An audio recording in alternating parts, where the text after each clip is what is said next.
All right. Hey, everybody. Teching here. Today, we're on break week from One Piece. We got some time to, devote to some other series. So I decided to make a stream talking about the end of My Hero Academia. I did do a stream a couple weeks ago talking about it, like as it was winding down before the last couple of chapters came out. So I decided to, talk about it just in general. There will be spoilers about everything in the manga, which, it's over now, so that gives you no excuse. You need to go read it.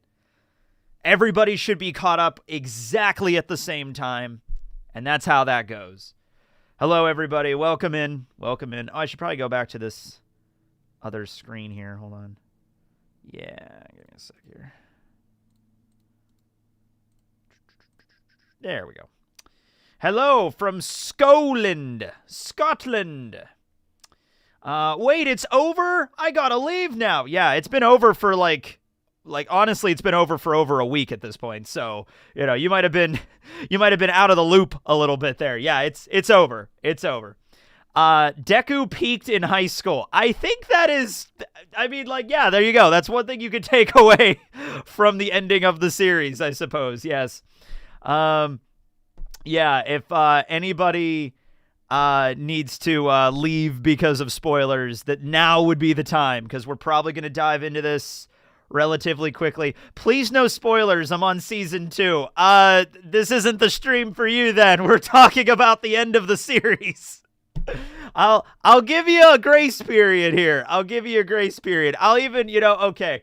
I thought it was kind of, I'll put spoilers in the video title. I thought it was kind of obvious that we're talking about it, but I'll talk about it. I'm going to put spoilers in the title. Spoilers! There you go. All right, it's in the title. There you go. We're set. Yeah. Run as fast as you can from the spoilers. Hello from Finland. I would love to visit Finland. I would love to visit Finland. No, wait, hold on. Which of the Nordic countries in order do I want to visit? All right, hold on. Sweden is first. I know that. If anybody's from Sweden, I want to visit Sweden first. Followed by Iceland. Then Finland. Then Denmark, and Norway's last. I'm sorry, Norway. I'm okay with visiting Norway, but it just, out of the Nordic countries, I'm going Norway last. All right. If you want to include Greenland in there, I'd put Greenland right after Iceland. There you go. Teching rates the Nordic nations. Hi from Chile. When are you coming to Chile? I don't know. I want to go to Chile. I want to go to South America. There are a lot of really cool ruins and stuff there. Here's your Big Mac, sir. Have a plus ultra day. Well, thank you. Robert Downey. Not Robert Downey Jr., just Robert Downey. You say run. My Hero did give us some really badass soundtracks, did it not?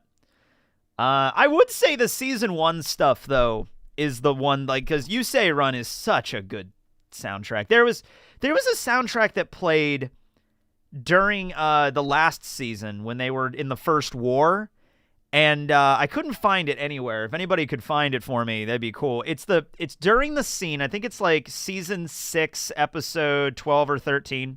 It's during the scene where we find out about Compress's backstory.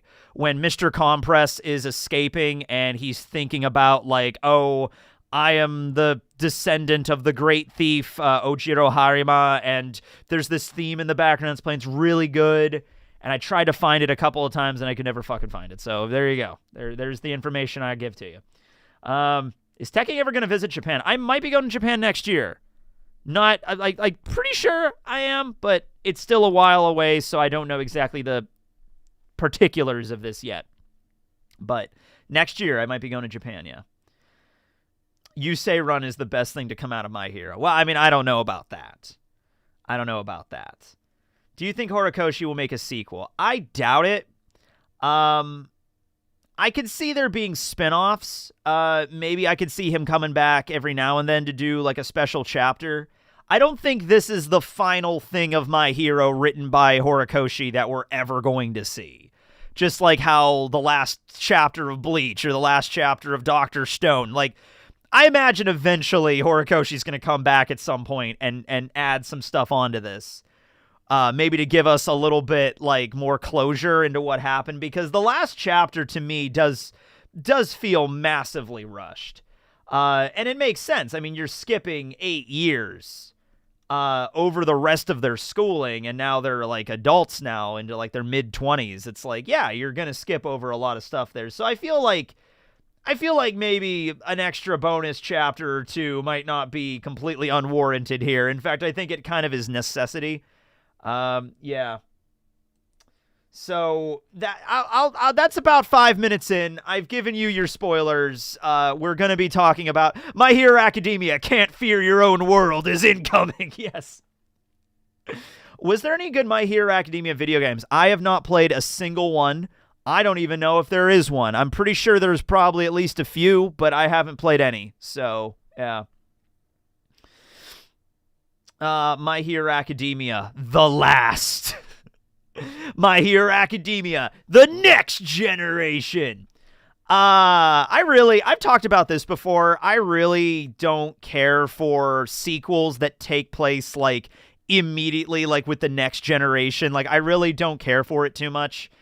Just the idea of like, hey, you remember all these characters? Well, now we're going to follow their kids and they're going to do like the same stuff, but not really, but kinda. It's like, I like it when they like skip some generations first, like they did with Korra. Like, The Legend of Korra does not focus on, like, I mean, Tenzin is a character, but like he's prominent, but it's not like the whole point of it is not Aang's child.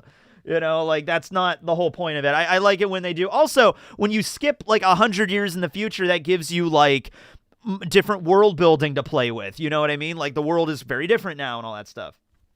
Okay. So what are we talking about here first? What are we doing here? The Fortnite My Hero collab was. I do remember that. I do remember the collab there, yeah. Let's see, Yu-Gi-Oh! GX.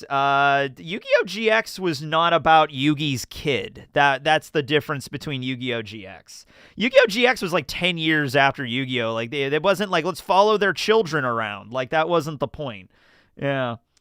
My Hero University. All right, so a lot of people, okay. Izuku didn't get together with anybody, which is, yeah, it's a little weird that wasn't even really addressed. So, okay, let's talk about that first, because a lot of people... Well, actually, I think he did get together with somebody. I think there is somebody that very clearly Izuku belongs to with at this point, at the end of the story. Now, I was always Izuku and Uraraka. And look, I'll say this, all right? I'll say this. I would be okay if Izuku and Uraraka did not get together. Like, that's fine. Like, the idea if, like, it didn't work out, okay, sure. This needed to be, like, actually addressed, though, because it was set up multiple times for their characters to talk about this, and it just wasn't. It just, period, wasn't really brought up at all. So, what happened was... multiple times, this isn't even like a fan shipping thing where it was like, oh man, Uraraka and Izuku have never had any chemistry together, but they should be together. Like, nothing like that. It has been mentioned multiple times in this story. It's been relevant for Uraraka's character quite a few times that, like, yeah, I have feelings for Izuku. And there's even a point where she's like, I think it was Mina or somebody got mentioned this because Uraraka had the little All Might plushie thing that Izuku gave her for Christmas, because that was a whole chapter. And then Mina brings it up like, ooh, you really like Izuku, you're carrying around the plushie with you. And Uraraka has this really emotional moment where she's like, you know what? I've decided, like, for right now, I'm going to just suppress all those emotions. Probably not a good idea. But, like, I understand it because you're about to fight in a giant war. Like, there's literally villains that are strong enough to, like, wipe out the entire country, and we have to go to war to fight them now. So I'm going to put my, like, my high school love interest on the side burner right now. Like, this is more important, okay? We'll deal with this after. And I'm like, I'm fine with that. That's practical. That's pragmatic. That makes sense. Like, you know, hey, Izuku, I know we're about to go off to war, but let's, I mean, like, you could see warrants in that too. Like, hey, I'm about to go off to war, but I love you, kind of thing. It's like, what? Like, okay, sure, fine. But we could talk about that after. Okay, well, the war happens. It's after. And last chapter, the chapter before the last chapter, the penultimate chapter, as it were, we have a moment where Izuku and Uraraka are on top of a cliff. And it's like, okay, this is the moment. This is where it's going to be brought into fruition here. Like, even if it ends up with just like, it's just, we're not going to be together. That's cool. Whatever. It's like, okay, at least they've, like, the storyline has been wrapped up, like, that's what's important. Okay. So Uraraka's up there on the cliff crying, and she's upset because she's thinking about Toga and her death and everything like that. And it's like, well, I mean, like, you could still argue, like, you could still say, did Toga actually die? It's like, well, I mean, yeah. But anyway, yeah, she's dead. So it's like, okay, she's upset by that. She didn't want to kill Toga. Or she did, the whole thing of, like, Toga's, her idea of, like, being a hero and stuff. What does that really mean? You should be saving us. And then she ended up, So, Izuku shows up on top of the cliff, and they start talking about their individual, like, regrets in the battle. So Uraraka talks about Toga, and Izuku talks about Tomura or Tenko, and he's like, I feel the same way about Tomura. I didn't want to have to kill him. You know what I mean? Like, I'm supposed to be a hero. It brings a whole thing into fruition of just, like, I'm supposed to be the hero. I'm supposed to protect people. Then I had to end up killing Tomura. Like, I have some real reservations about that I'm going to carry with for the rest of my life. Right? Like, okay, so they're kind of venting about, like, the battle and everything. I mean, keep in mind, these are teenagers that fought in essentially, like, a world war. So it's like, you're going to have some trauma with that. So she goes through all of this, right? And they don't even really, like, hug or anything. Like, I thought there was going to be at least a moment where they hug. They, like, hold hands, kind of. And Izuku has a line where he says, "You're my hero, Uraraka." It's like, all right, Izuku. You know what? Izuku is a pretty awkward dude. It really comes out with the idea of, like, hey, I'm going to confess my feelings for Uraraka, but he's, like, so awkward he can't do it. So he's like, you're my hero, Uraraka. And she's like, thank you. Like, okay, I guess. That is, honestly, I get it. Like, I feel that. That's Izuku's way of confessing. I get it. All right. Like, he's an awkward dude. All right. Like, cool. Fine. So, yeah. Gentle and La Brava got together. Yeah, they formed their own company. We'll talk about Gentle and La Brava. I'm happy their conclusion was, something there. Poor Uraraka experienced PTSD and survivor guilt after the war. Definitely did. Like, a lot of them did. I felt like, there's just so much that Horikoshi cannot put into these last few chapters. So it's like, yeah, I mean, there's a line in the last chapter where it's addressed. So we'll talk about that.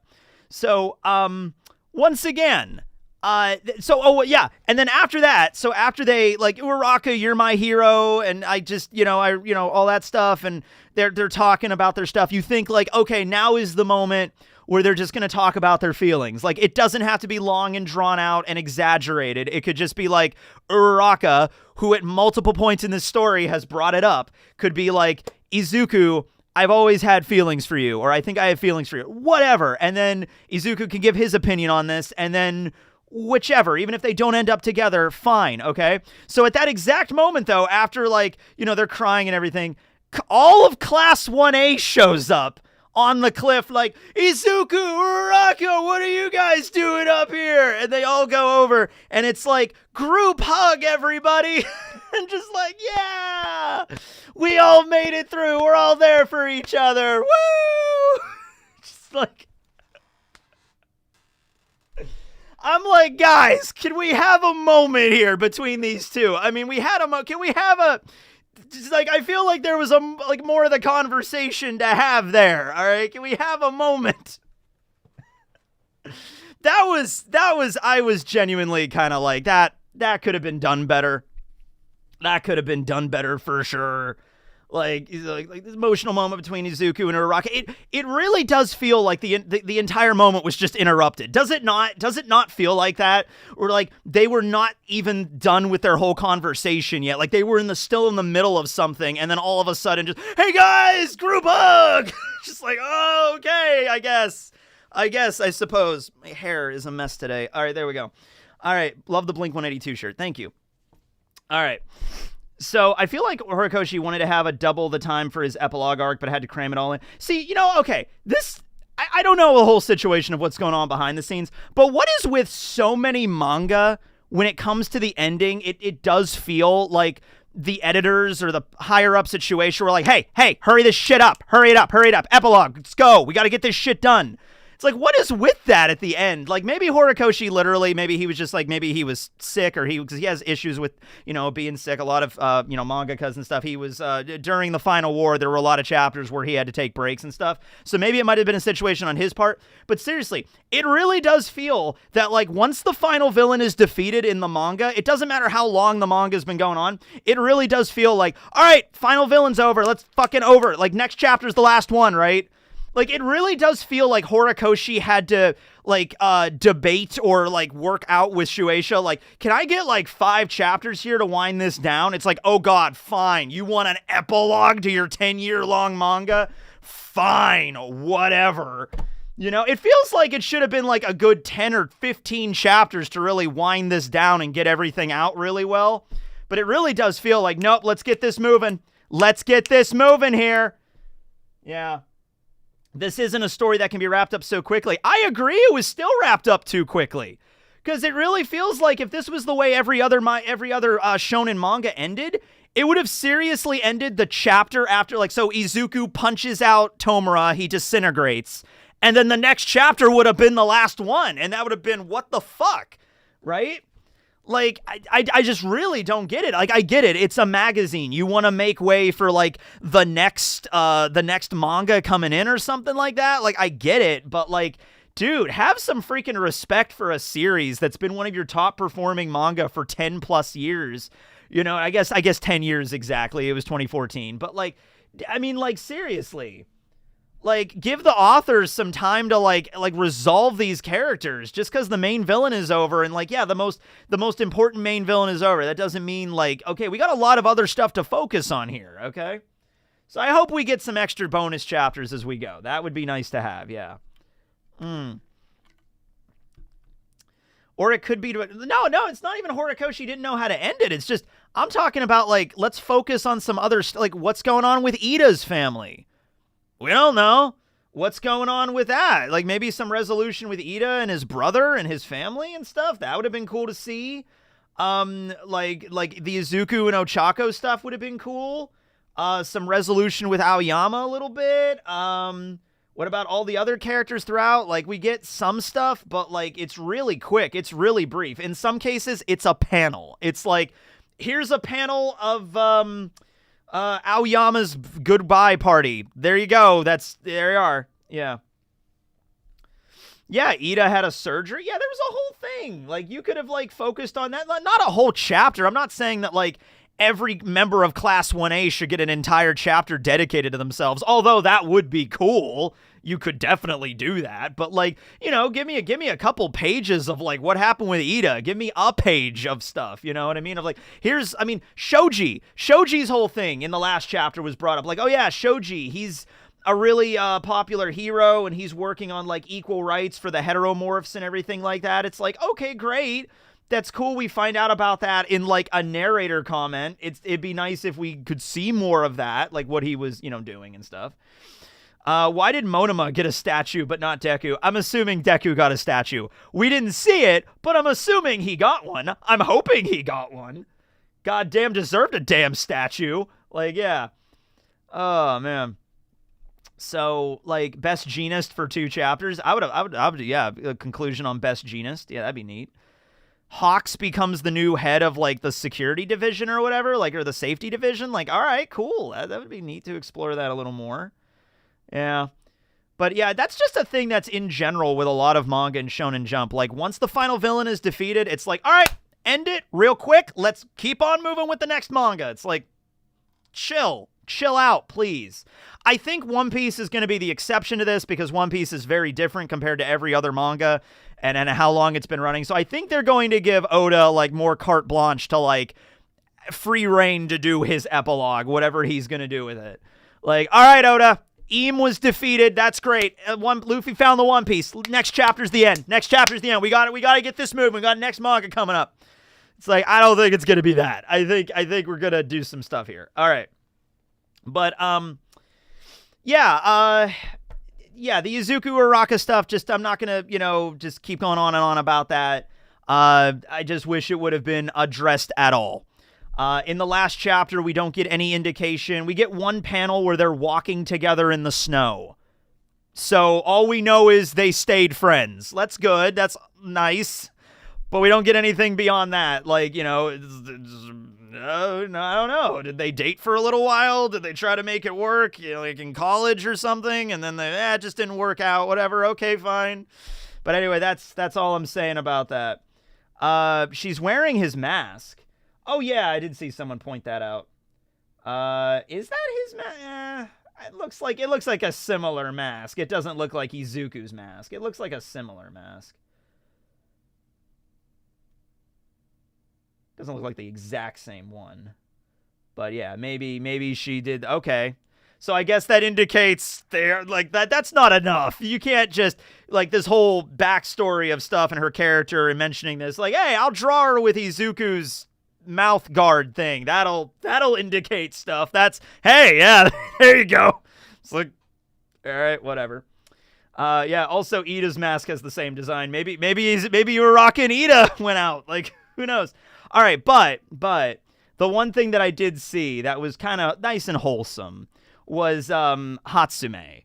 Hatsume helped build that new suit, which, by the way, we're going to get to that in a moment. So Izuku has this awesome Iron Man suit thing at the end of the series, and it's like, he's still going to be a hero. Don't worry about it. And Hatsume worked diligently to make this thing for him. So it's like, all right, Izuku, maybe. Honestly, I'll tell you what, I feel more of the vibes from Izuku and Hatsume at the end of the chapter than Izuku and Ochako. Like, from the author's perspective, it really seems like Horikoshi was just like, yeah, this isn't going to work out. But Hatsume, though. Right. Okay. Yeah. Which, they had some chemistry together. She exploded on top of him a couple of times. That happened. That was canon. That happened twice in the series. Yeah. Yeah. Did Monoma die? Nope. Monoma is alive. By the way, I want to get you guys' opinion on this. I might just be wrong on this. But somebody asked, did we get to see Izuku's dad? I think we did, but I don't know if it's supposed to be him. So we get in the last chapter, it's actually right under the panel where Izuku and Uraraka are, it's this big collage of characters, right? It's a big collage of characters. And we see, like, Ida, like, at the graduation ceremony. We see Shoji. We see All Might and Gran Torino and Recovery Girl. Like, we see Izuku going back home to his mom. We see a bunch of shots. And we get this one panel with this dude, and I do not know who this dude is. So unless you could tell me who this dude is right here, I'm assuming this is Izuku's dad. So I have no idea. I'm trying to rack my brain on, maybe it's a character I just forgot about. Let me know if it's a character I forgot about, because otherwise, this looks like, unless it's Compress. Oh, is that just Compress? Fuck it. That's Compress then.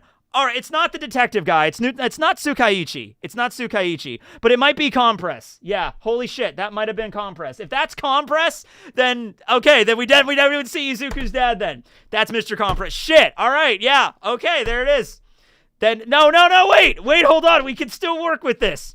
Compress is Izuku's dad. Huh? Maybe. It's Compress reading Spinner's book. Okay, there you go. Yeah, that is right. You only get to see Compress without his mask on, like, once. So, like, yeah, that is him, though. Because I looked at that guy, and I was like, who the fuck is that guy? Who's the guy with the, yeah? No, that's Compress. Yeah, that's Compress. All right. Well, I guess Hisashi, okay, Hisashi well and truly just abandoned his family. That is the canon of this. He didn't show up a single time, just didn't care. He abandoned his family. He was gone. All right. Yep, that's how it goes. Just typical shonen dad. Who's the worst dad? Hisashi, Jing, or Yasop? Who's the worst shonen dad? He's a working man, Tekking. He's working overseas.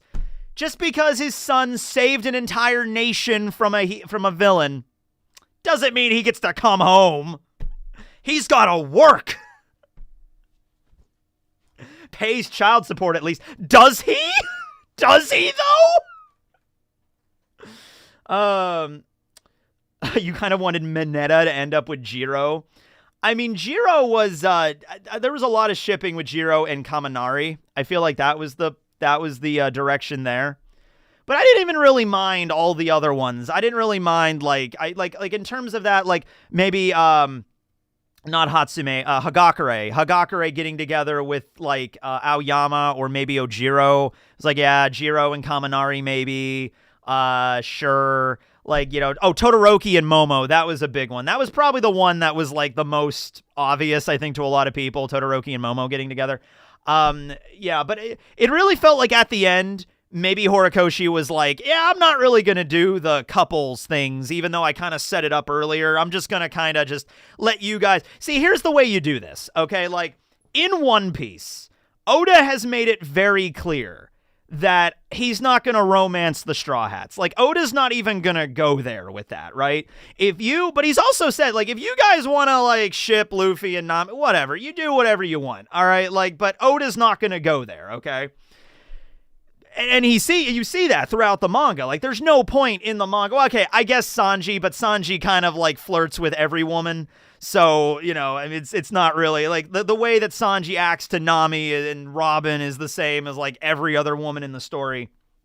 But, yeah, I mean, like, that's not the focus of the manga, right? Like, we're not going to have the end of One Piece with, like, oh, it turns out Frankie and Robin got together and they have a kid. Like, that's not going to be the end of One Piece, right? But in My Hero, it was just expressly, like, it's kind of because the formula of My Hero Academia is like one part battle shonen and one part like slice of life, like slice of school life kind of manga. At least at the beginning, that's what it was. It was this combination of both, where you had really intense fight scenes, but then you had kind of chill, relaxing, like, let's explore like our dorm rooms and how we decorated them, or let's have Christmas parties and stuff like that, right? So once the arcs started getting more intense, like into the last couple of wars, it was really insane. The school life stuff kind of took a back seat to that. But yeah, the idea was maybe left over from that era where maybe Horikoshi was focusing more on the school life aspect of it. Like, oh yeah, there's going to be like couples and people are interested and yada, yada, yada. But then when it got into like the last couple hundred chapters, it was like, all right, this is all action now. Like, it's no longer a slice of life manga. This is a straight up battle shonen now in the last few years of My Hero. Yeah. Shueisha should just give Oda 100 chapters epilogue. They should. I think that might be a little bit too much for Oda, but like Oda, I mean, like, you have material for that, but I think Oda would want to end it at some point. Yeah. In Genium and the last chapters, he can appear like, hell, he can fly like a jet now. I mean, that makes sense. Authors that actively denounce shipping in their stories are my favorite. I mean, like, honestly, it's probably one of the best ways to go about it, where you just like, I'm just going to tell the story. You can do whatever you want, but I'm just doing this, right?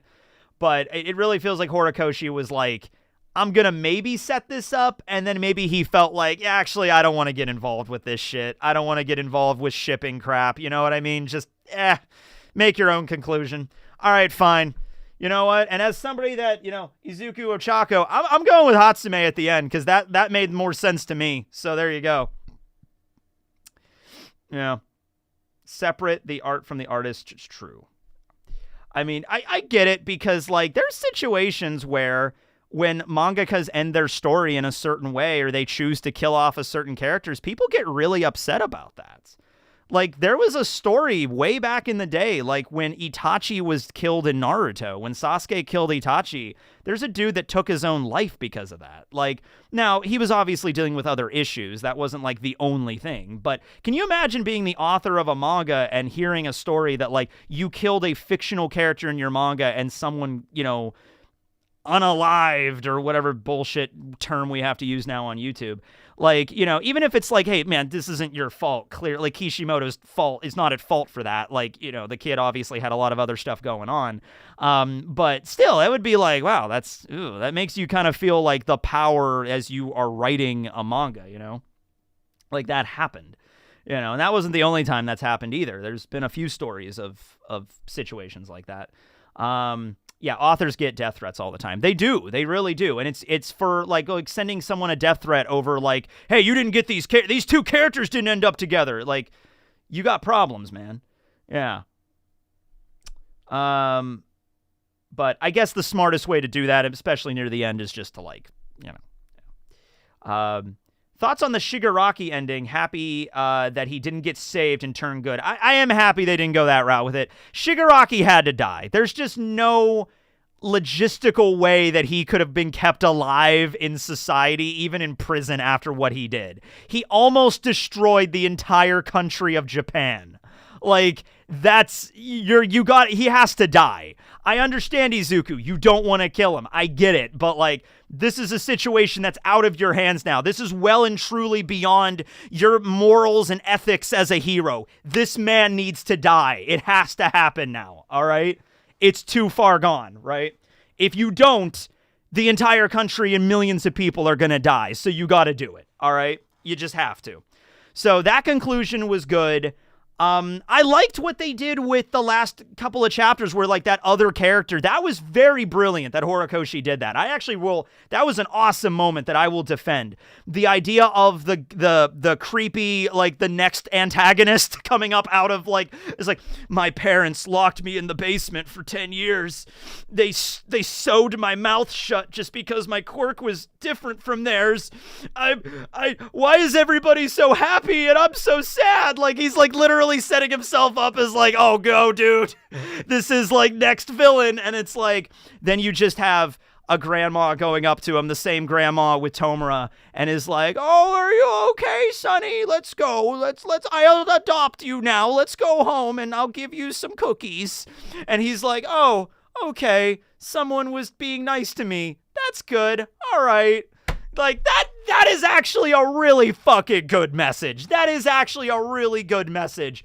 Because as I said in the last stream involving, like, Tomura's character and Toga's character, like, if Toga was just, like, if her parents were actually nice to her, if her parents actually tried to, like, get her the help she really needed instead of got her, like, conversion therapy, which is basically what Toga had. You know, if her parents didn't treat her like a damn monster, and they actually treated her with love and be like, hey, Toga, it's okay. You have a quirk that makes you a little different from others, but that doesn't make you a bad person. That doesn't make you a villain. We'll be okay. We'll get through this. We're a family. We love each other, right? If you get that impression, same thing with same thing with Tomura too, with his family. Well, okay. That whole thing was kind of screwed over because it was like All For One was the one behind it the whole time. It's like, all right, fuck that.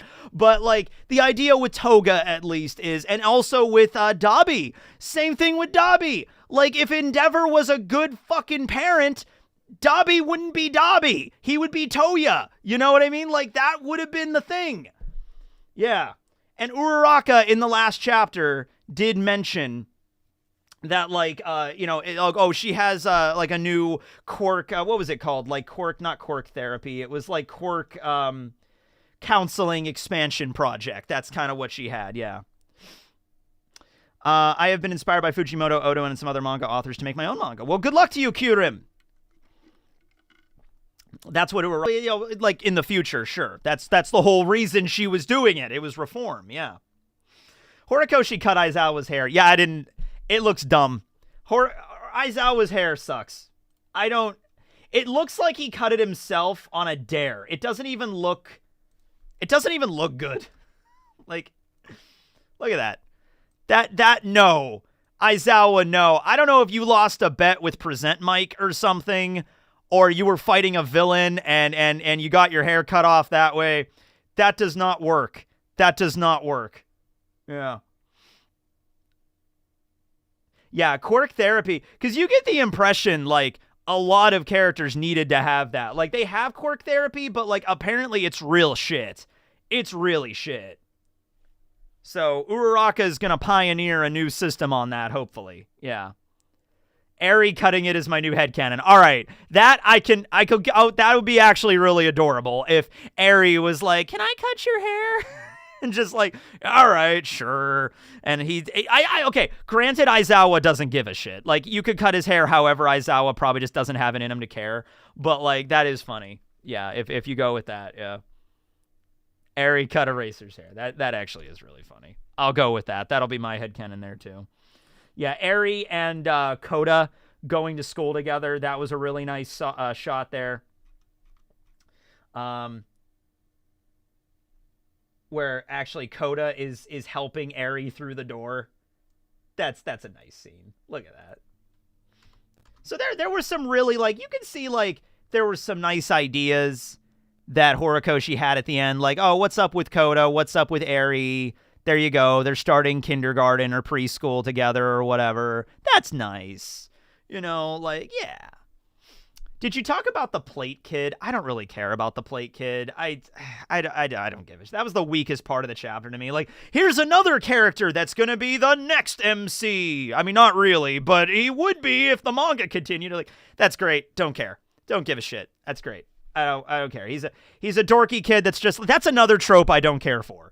At the end of the chapter, let's have another character that's the same as Izuku was at the beginning. Like, you know how Izuku was a socially awkward kid at the beginning? Well, here's another kid that's socially awkward at the very end. It's like, that's great, I guess. Cool, whatever. Don't care. Don't give a shit. Don't, whatever. You're devoting screen time to this kid when you could be devoting screen time to any other character we've focused on for the last 10 fucking years. You know, like, give his screen time to more stuff from Izuku or whatever. Yeah. Yeah. I wonder what series will take My Hero's place. I don't know. It might be a while until we get the next one or whatever it is, yeah. It was the demonstration that One for All still goes on. We kind of had that already. We actually had that perfectly done with the grandma helping the kid, the creepy guy with the stitched up mouth. That was actually the perfect representation of the torch of One for All still goes on, and it's actually inspiring the entire nation to be better. That is the perfect. This is way too on the nose. This is like, hey, Izuku's a teacher and he's helping a kid out. You know, just like All Might helped him out. That's way too on the nose to me. The other one worked perfectly. Yeah.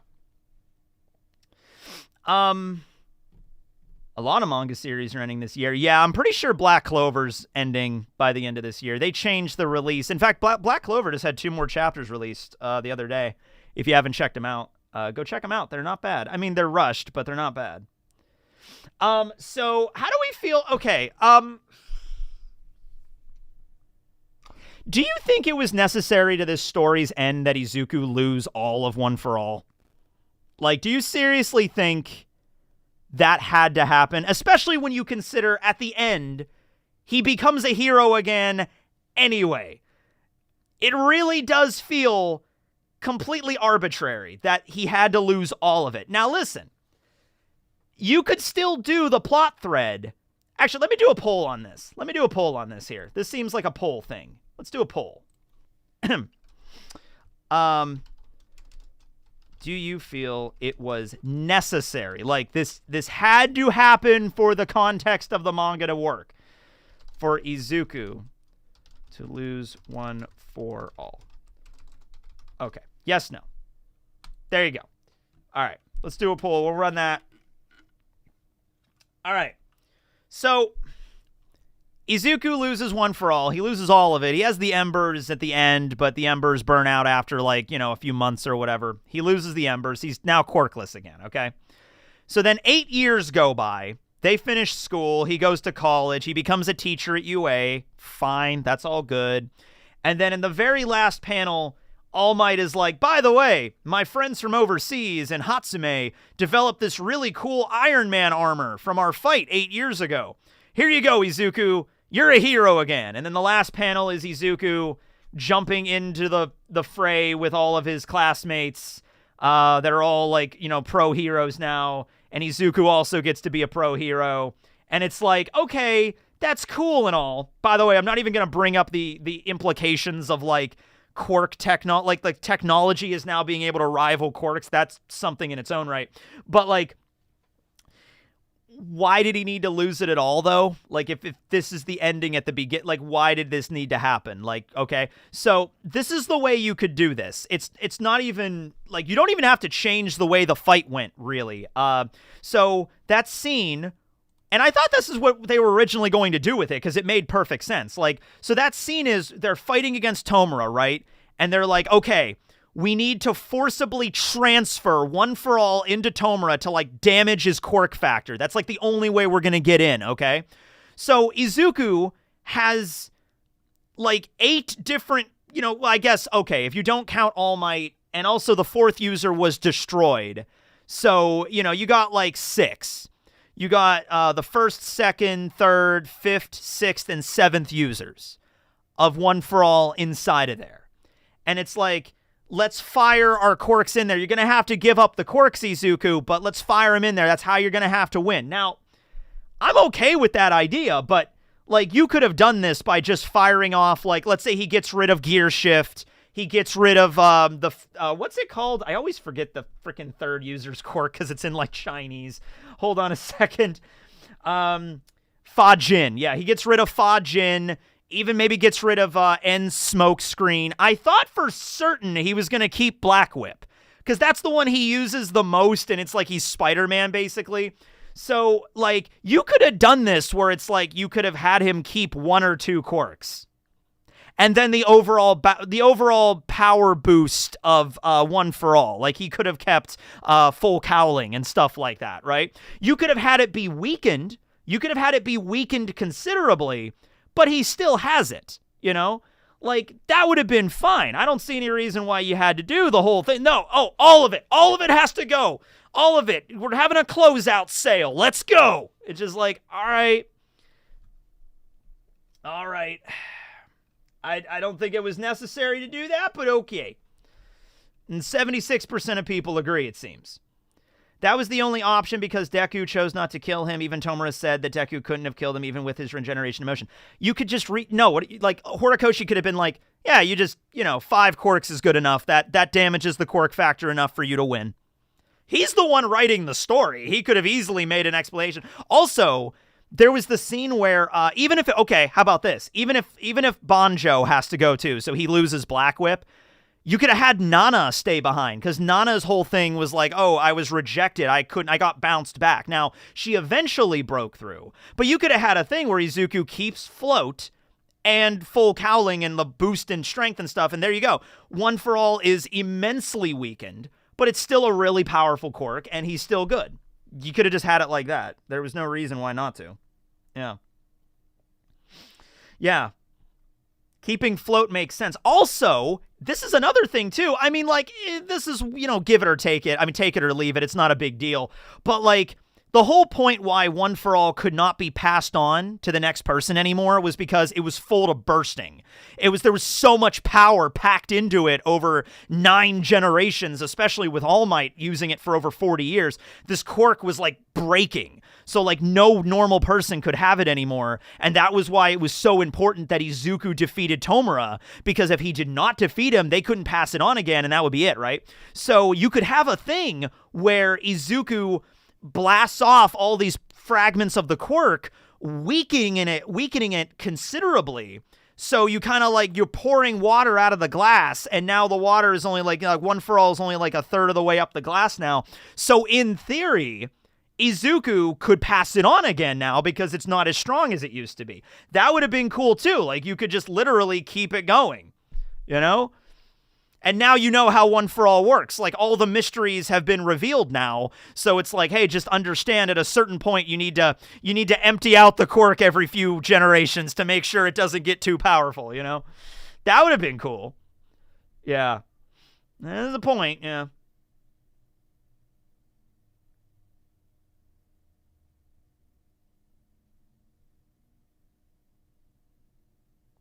Yeah, I didn't care for it because, it's cool. I'm glad Izuku gets to be a hero again. I'm fine with that. It's great, but, like, you didn't even, it seemed like a weird, like, detour you had to make. Like, Izuku had to spend 8 years as just a normal dude for him to get his quirk back. It's like, all right, you could have just had him keep it. Like, here's the thing. Is the reason he lost it to show us as the audience that Izuku is willing to give up his own quirk, the thing that he always wanted his entire life, if it meant saving the world? Well, no shit, he was willing to do that. We knew about Izuku's. Of course Izuku would have done that. We all know he would have done that. That doesn't need to be shown to us. We know he would. So that seems kind of like not arbitrary. That just seems redundant. You know, it's just like, yeah, we all knew he would do that. And the other thing is, is the message supposed to be like, Izuku's friends all came together and we got his quirk back at the end, friendship, or he needed to be taught humility or something. It's like, he really didn't. The ultimate sacrifice trope. Once again, that one can be good if it's used well. Here, I feel like it was completely unnecessary. Yeah. Knowing it and seeing it are two different things. No, I think it's pretty obvious. We know Izuku's personality. We know the kind of guy he is. He would have done it. He doesn't. We don't. I think that would have been fine if he just kept shooting quirks in it like that. That shows it right there. It's just like, I have to give up my quirks in order to save the world. Okay, second user's quirk, boom. Third user's quirk, boom. Fourth user's quirk, boom. Oh, we're good. Oh, I don't have to throw any more quirks out. Oh, okay, great. Boom, end of fight. Like, there you go. That shows it right there. Yeah, I think that shows it. He was already showing it. Yeah. Teach him friendship by taking his friends away for 8 years. Okay, so let's talk about that, because I think that gets too much hate. That gets way too much hate. Izuku's friends did not abandon him for 8 years. That is not what was said in the manga. That did not happen, all right? I've been seeing a lot of shit talking that stuff, and I'm like, no, that is not what happened. They became adults, and they have full-time fucking jobs now as superheroes. All right, like, they don't get a chance to hang out as much anymore, which is what happens in the normal world when you get a normal job. These are superheroes, all right? They are busy. They got shit to do. He looked lonely. I'm sure he was kind of lonely, but that's kind of what being an adult is. All right, you're gonna be lonely from time to time. All right, people are busy. People have shit to do. Like, hey, Izuku, I'm sorry I don't have time to hang out today. I'm fighting a giant monster in Kyushu.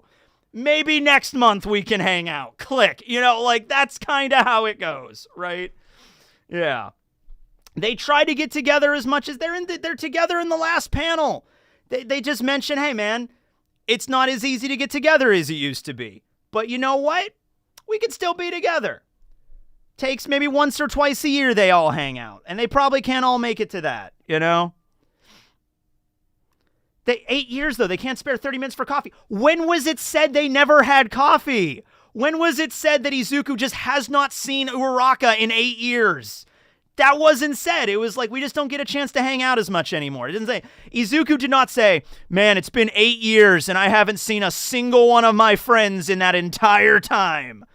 They hang out every now and then. I'm sure every once in a while, Todoroki and Izuku go out for coffee or some shit.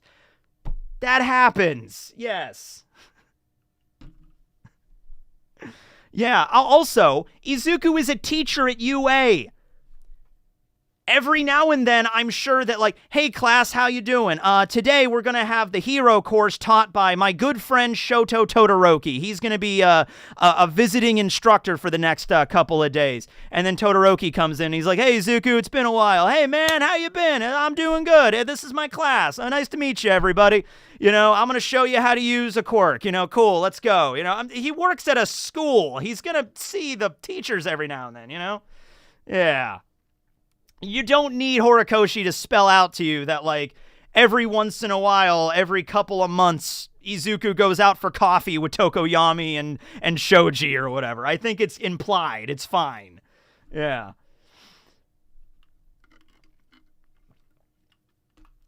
I think that is fine, and that gets way too much hate. Yeah. You know, him being a teacher...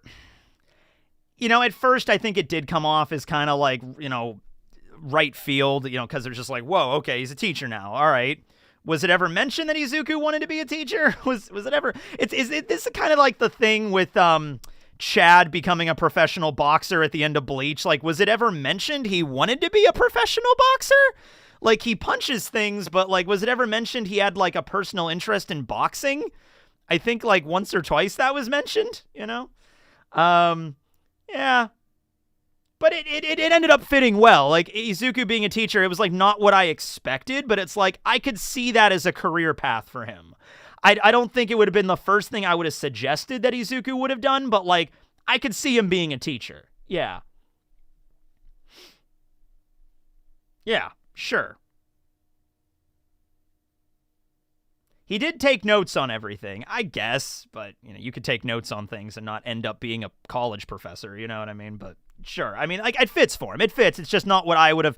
If you asked me a year ago, like, what is Izuku's job going to be after, if he doesn't become a hero at the end of My Hero? I'd be like, I don't know. I would have probably said something like that, like rehabilitation to villains, you know, out there. You know what I would have actually suggested? I would have said police officer. I would have said police officer, because that's what All Might suggested at the beginning. Like, hey, even if you don't have a quirk, you should join the police, because the police, you know, they always need a lot of help, and they don't get as much, you know, because of superheroes existing, they don't get as much praise as they should. But you should be that. Like, honestly, I could have seen that. I could have seen him working with Tsukaichi. Honestly, like maybe taking over Tsukaichi's position.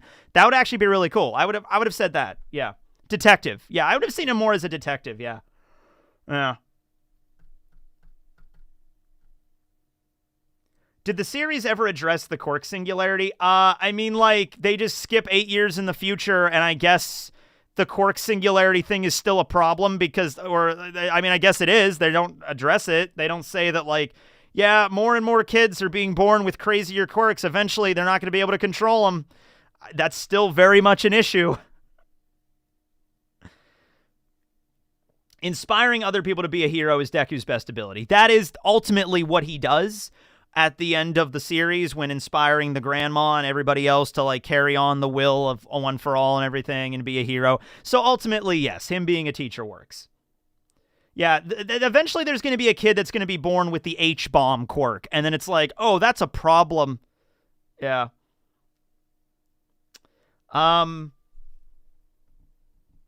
Oh, yeah, that's another one, too. The whole greatest hero thing. I never had this was not a problem for me at all. The idea that, like, Izuku wasn't really the greatest hero. And, like, Izuku saved the entire country from being destroyed. He's the greatest hero. Like, how else do you quantify that? You know, like number one on the charts. Like, he saved the entirety of Japan. He's the greatest hero now. All right? That fits. I don't know if he saved the world. He definitely saved that country, because that was definitely Japan. I don't know the whole world, but definitely Japan. Yeah. Yeah. Because, like, with One Piece, it's directly stated that, like, Luffy wants to find the One Piece and be king of the pirates. So that's, like, a status that Luffy needs to have by the end. Naruto wanted to be the Hokage. How weird would it be if at the end of Naruto did not become the Hokage, but then Kakashi came up to him and just patted him on the shoulder like, "You're my Hokage, Naruto." It would be like, no, Naruto needs to thematically become the Hokage. It just makes no sense otherwise, right? But that was never, like, Izuku's, it was so nebulous with the ways, like, "You're the greatest hero ever." Like, that could be, how do you interpret greatest hero? Saving millions of people? I'd say that would be the thing that quantifies that. So he did that, okay, he's the greatest hero. Yeah. Oh, hi, Vocal Pineapple Academia. Yeah. I don't know. See, this is where I debate about the saving the world thing. I feel like if all the top heroes in the world got together and had to deal with the Shigaraki situation, I feel like they could have dealt with that. I feel like they could have, yeah. Because the world is a big-ass place. You're telling me that the number one heroes in like 200, developed nations in the world could not deal with this. I feel like they could have dealt with this. I don't think it would have been the end of the world. It certainly, with Tomura about to, like Mount Fuji was going to erupt. He was decaying Mount Fuji. Like, if Mount Fuji erupted, that would kill millions of people. All of Japan was destroyed. Like, that was rough. But, like, I think the world okay, this isn't actually an interesting what if. Like, what if Izuku died? What if Tomura and One for All continued? Like, All for One continued, right? Like, how this would have went. No, they needed a high schooler to save the day. That was the only solution to the problem. Well, there's other anime protagonists out there in the world. There's other high school students in like London or something that are like, "I'll be the new main character." You know what I mean? Like, there you go. There it is. Yeah, I feel like if Izuku would have died and all the heroes would have died, and Japan, like Mount Fuji erupted and killed a bunch of people, and Tomura was just like, "Ha ha ha ha ha," and he's like ruling over the whole area as like the king or whatever. I feel like the UN or something would have developed like, okay, we need to deal with this like now. They would have formed like a special squadron of like top heroes in the world, and they would have sent those over to Japan, and we'd have had like top 20 best heroes in the world fight against Tomura, and I feel like they would eventually won. Yeah. Yeah, time for the Weapon X program. Like, kind of, yeah. I mean, like, it would have been rough. I mean, it might have kicked off like a new world war, might have, but like ultimately I feel like they would have won, yeah.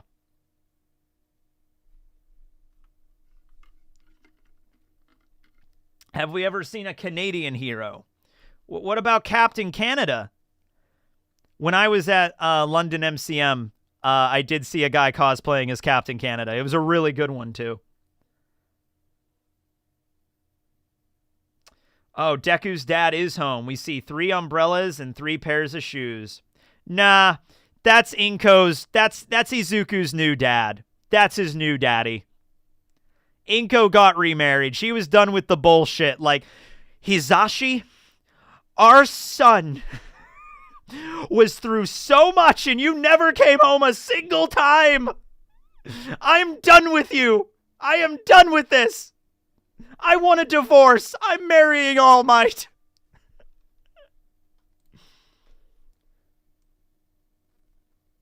He was there for me.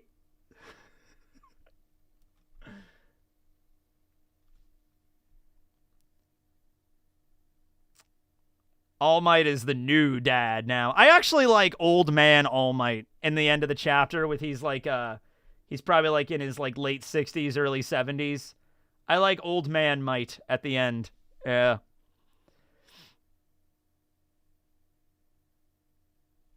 I have not seen Deadpool and Wolverine yet. I do want to go check it out. I might actually go watch it tonight, maybe. Old Might's design. How does he still live? I mean, whatever. Yeah, you should have All Might died. Yeah, he really should have. Like, there's no, like, you're trying to speak about him being in this super weakened state and he got his ass wrecked by All for One, like, he should be dead, but, like, okay, I'm not going to be that upset about it because I feel like he should have, like, if he was going to die, I feel like that should have happened at Kamino. But I'm glad it actually didn't happen at Kamino because we did get the Iron All Might fight, and that was so goddamn cool. So I'm glad that didn't happen, and I was wrong on that. And at that point, the series is over. Fine, just have him be alive. Yeah. Leave All Might alone. Leave Brittany alone. Anybody remember that meme? That's old school. That's like early. That's like Gen 1 YouTube. Leave Brittany alone. Leave her alone. How many times in manga and anime does the old guy die? A lot. Well, no, here's what usually happens. Old guy has a really badass fight and then immediately dies. So you know what? Fine. I'll give it to my hero. There you go.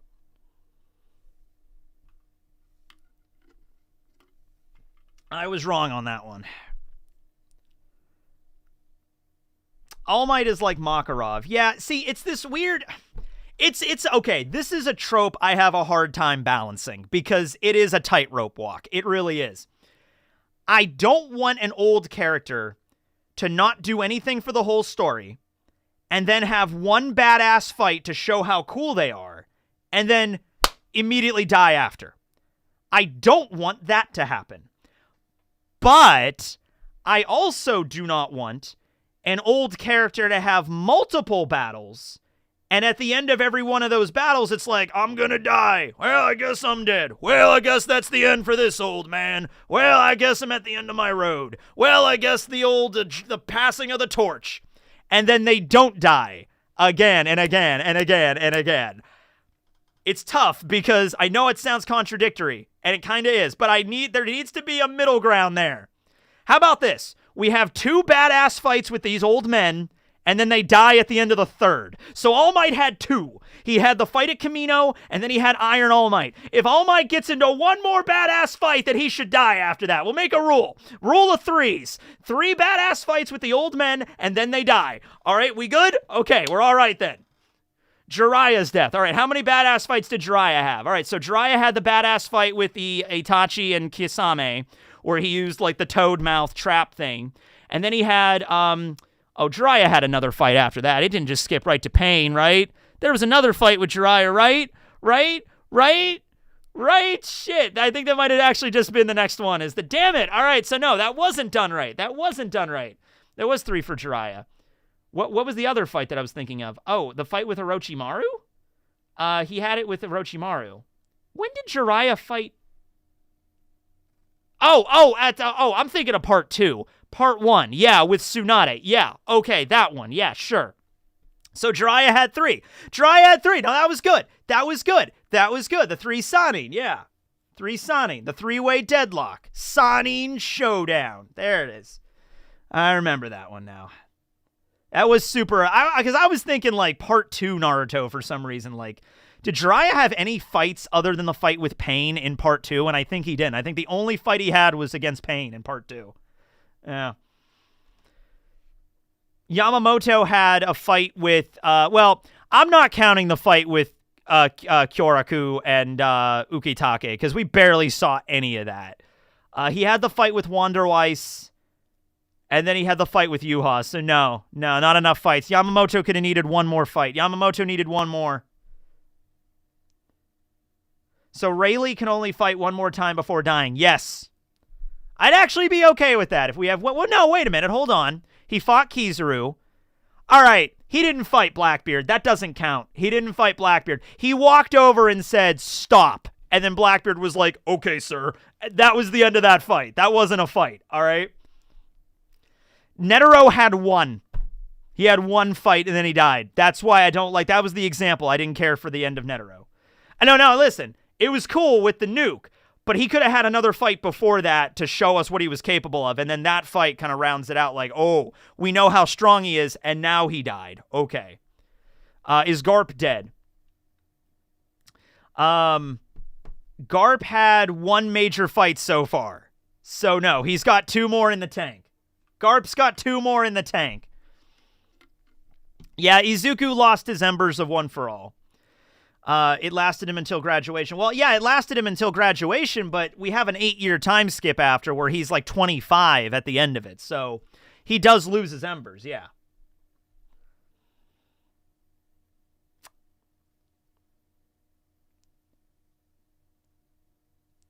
Yeah. Mr. Compress lost everybody. Spinner's in jail. Spinner wrote a book. We see Spinner's book in the last panel, one of the last panels. We see he wrote a book called The League of Villains. Apparently it's selling pretty good. So here's a question. Do you think the world is gonna, like, improve for the better? Do you think, like, like, all the messages and stuff that Horikoshi was, like, showing through the characterization of the League of Villains and everything and their struggles and what they went through and, like, society, if only society was like this, then it wouldn't end up like this. If only society would have been like that, we wouldn't have done this. You know what I mean? If only it was a little different. Outside of All for One's machinations, because All for One was, like, directly involved with Tomura becoming a villain. So that's outside of that a little bit. But, you know, do you think it's going to be better? Extremely slowly, probably not. Nah, 69%. I don't know what 69%, but sure, 69%. They're going to be reading League of Villains in schools in order to analyze the perspective of heroes and villains. Okay, yeah. No, for that gen, we don't know the future. I do, but not a dramatic pace. There is a parallel in history I want to talk about, but I got to be careful how I phrase it in YouTube, okay? So this is interesting, all right, from a history perspective, as someone that studies history, okay? So during World War II, you can see where I'm going with this. All right, so World War II happens, right? The Allies win. All right. Now, in the aftermath of World War II, there was kind of this initial pull, like, in, you know, certain European countries, like, we're not really gonna, like, address the whole shit that happened there.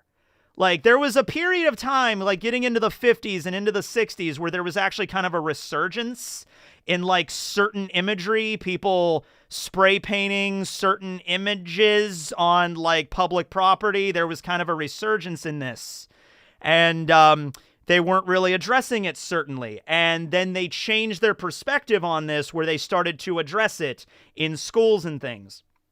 So I've talked to people that are, like, in school in Germany, and I've always, like, I've been curious, like, how does the schooling system in Germany, and hey, and anybody that is from Germany here, like, how do you tackle World War II history?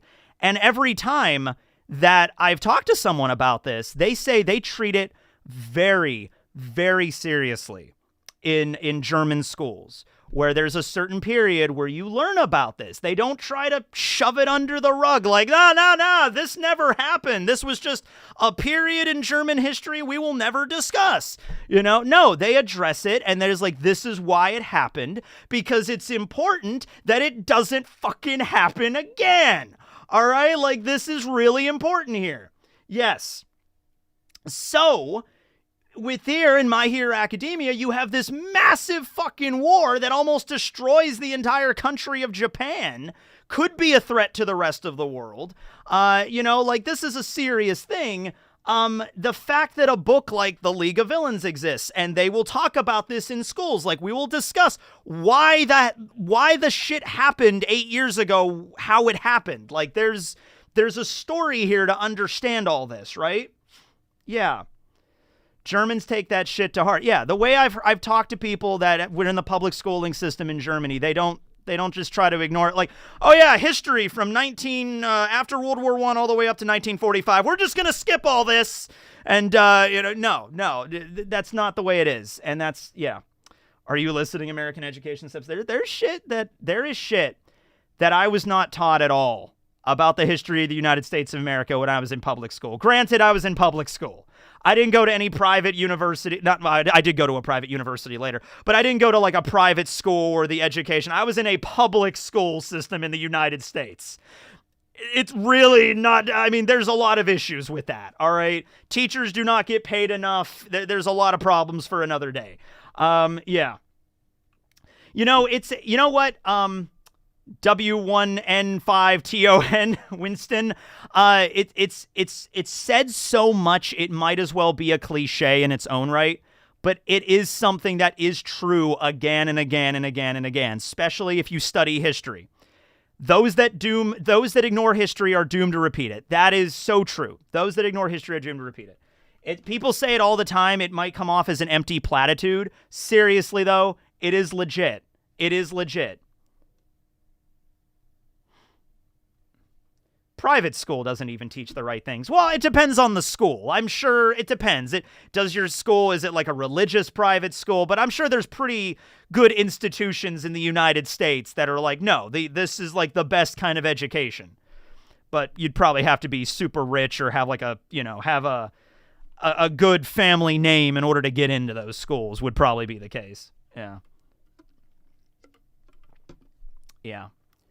There has to have been a rise in villains. I feel like that would have been an issue. That would be an issue, absolutely. I did take AP courses in high school. They did teach us a little more, but yeah. Winners get to write the history books. Yeah. That is true.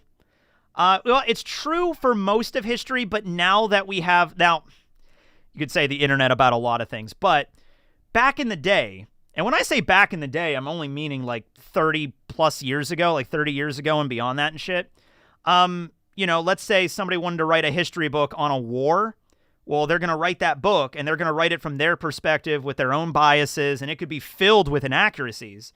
But if it goes off on a shelf and people buy it and read it, they're going to buy it. And there's no fact checking back then. There's just, hey, there's this book that says this, so that's the way it must have been, right? Especially in the time when there was no video, there was no, photographs and shit like that. It was just like, 50 years after a war, it's like, well, whatever this book says must be how it happened, right? So at least now we have different perspectives and people can actually analyze this stuff from because we're all connected on the internet, right? It's not a perfect system, but it's better than what we had. Yeah. No, yeah, I'm not going to get into it here because it's YouTube and monetization and all that bullshit. But yes, there's a whole reason how World War II happened and after the effects of World War I and the state in Europe and in Germany. And there's so much to go into there, but that's the point. That's a story that needs to be known. It should not be just like, hey, there was this dude that went crazy at this one point, and that's why World War II happened, and he was, that's just all you need to know. There's no other context here to learn about things. It's like, no, there's a whole thing. You got to go back to the 1920s, then go back to World War I, and then even before that, when everything was super imperial, and what were the circumstances that led to World War I? All of this is important to know. This is history. Learn it! Learn history! I've been saying it for years! Anyway, back to My Hero Academia.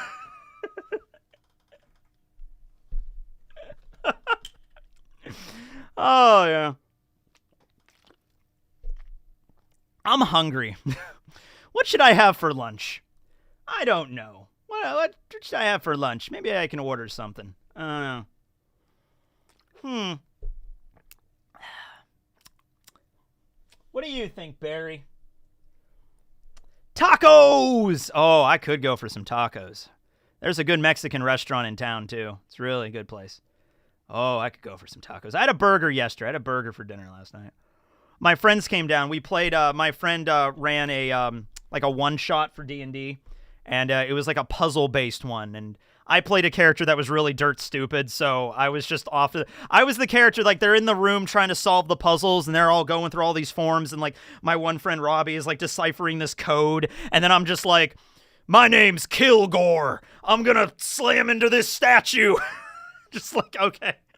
Yeah, so it was a fun night. It was a fun campaign. It's going to campaign, actually. Yeah, it got picked up for a season. It might be like AOT where literally nothing changed at all. That, you know what? It's more, I feel like a lot of mangaka at the end of their story do not want to end on a sad note. They want to have a happy ending, and I understand why you want to have a happy ending. Horikoshi drew this manga for a decade. He doesn't want the series to end by killing off all the characters he liked. You know, he's like, oh, the end of the story, Tomura wins and Izuku and all Class 1A dies. Like just from Horikoshi's perspective, that would be kind of depressing to write or to draw, you know what I mean? They want it to be like this, and at the end of the day, it's like, it's a happy ending, it's a good ending. Attack on Titan might have been one of the darkest endings in manga. What is a manga? Okay, I want to do some qualifiers here with this. I have to do some qualifiers. I'm not talking about seinen, because seinen is a different kind of category, okay? When it comes to shonen manga, not necessarily ones published in Shonen Jump, because there's other magazines that are shonen, but when it comes to shonen manga, which one has the darkest ending, in your opinion? It might be Attack on Titan, because Attack on Titan even kind of straddles seinen a little bit. Like, you could say it's like seinen adjacent. I could kind of see that. Yeah. Death Note. No, I wouldn't say Death Note has a dark ending, because Death Note, like, Light was clearly not the good guy in that. Like, Light was clearly the villain there. It was more of like, it's a manga where we're following the villain. That's basically Death Note, all right? Like, yeah. Now, if at the end of Death Note, Light succeeded in killing Nier and all of the SPK, and then all the other members of the task force, and Light continued to be Kira unimpeded, that would have been a dark fucking ending. All right? That would have taken some balls. All right? Yeah. Akame ga Kill. I haven't seen the ending of Akame ga Kill. I haven't seen the ending of Kill la Kill. I need to catch up on my manga that have Kill in the title. I didn't see the end of Devilman. Everyone important dies at the end. Rave Masters, haven't seen the end of Rave Masters. Haven't seen the end of Gintama. Hellsing doesn't have a bad ending. Alucard comes back at the end. It's not a sad ending. If anything, it's just like, hey, that whole thing with the Major and that whole battle we had in London didn't really mean anything, because Alucard came back after like 30 years. That's like nothing to him. It's a drop in the bucket. And he's arguably stronger than he ever was before. Oh, unless you're saying it's a bad ending, it's a dark ending because Alucard survived. Which I could agree with. Yeah, there is a point there, I guess, yeah. Devilman is seinen. Okay, yeah.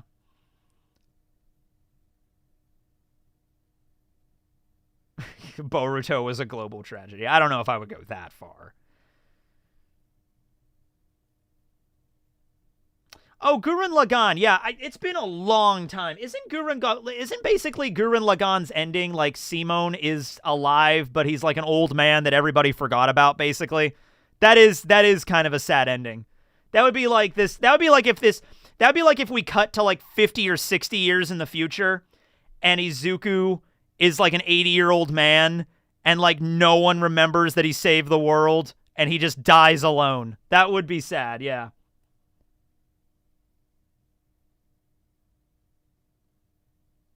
Mostly because everyone but him is dead. All right, it's been a long time. I need to go back and rewatch Gurren Lagann.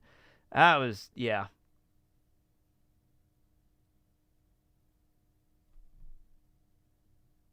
Old man by anime standards, he was 40. Well, yeah, but come on now. Have you seen a lot of 40-year-olds in manga? They're basically 100 years old. They're basically falling apart. All right. Elfen Lied was so fucking sad. The manga's different, though. With Elfen Lied. And it's arguably, well, okay. So the end of Elfen Lied is Lucy goes off. She confesses to Coda. They have their moment where they embrace and they kiss and they remember their childhood together and everything like that. It is kind of a funny scene, though, where it's a very emotional moment, and Lilium is playing in the background. It's a very sad moment. I rewatched Elfen Lied last summer, actually, and it's a moment where she tells Coda, like, hey, I'm sorry for all the things I've done. We can't be together. I've done horrible things. I need to go now, pay the price.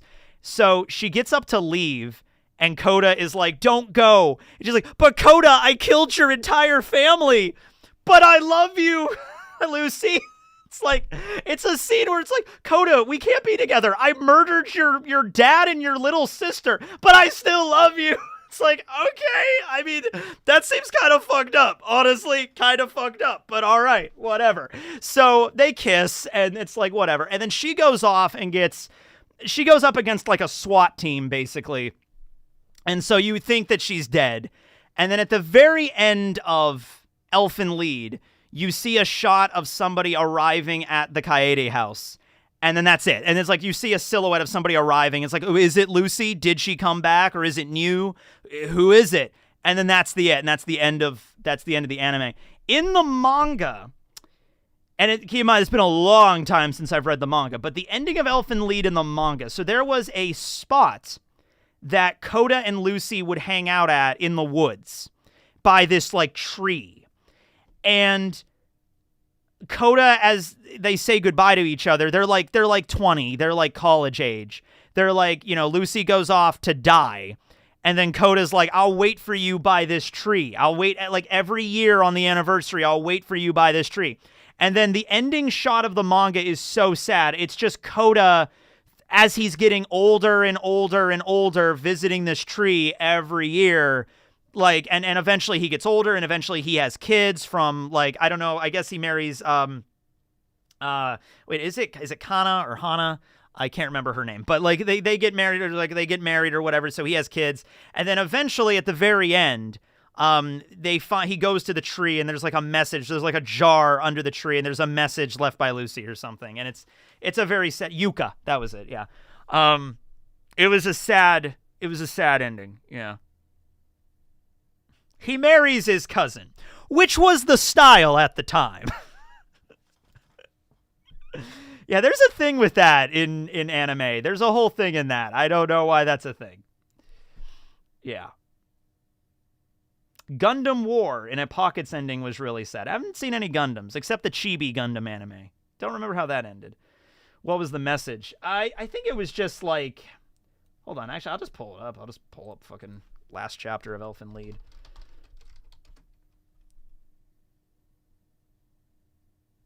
Domestic Girlfriend. Oh, Domestic Girlfriend was so sad.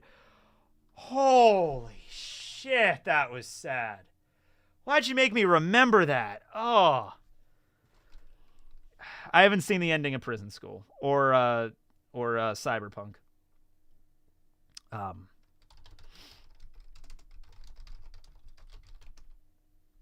The final chapter of Yu-Gi-Oh! It was so sad, man, when they played the cards. It was so sad. Alright, so like last chapter of Elfin Lied, yeah.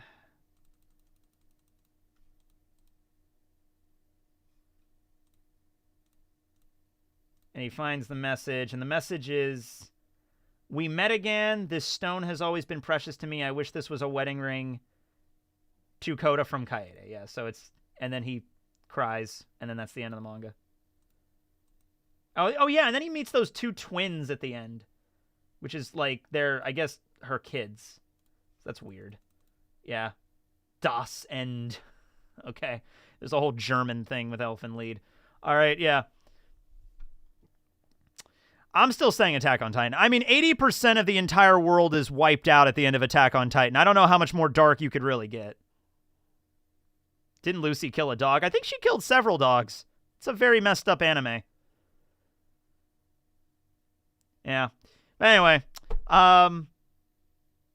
we're getting kind of off the rails here at this point. We're talking about My Hero, but, we're kind of near at the end here. But I'm getting hungry for lunch anyway, so maybe we'll go for like another 10 minutes or so.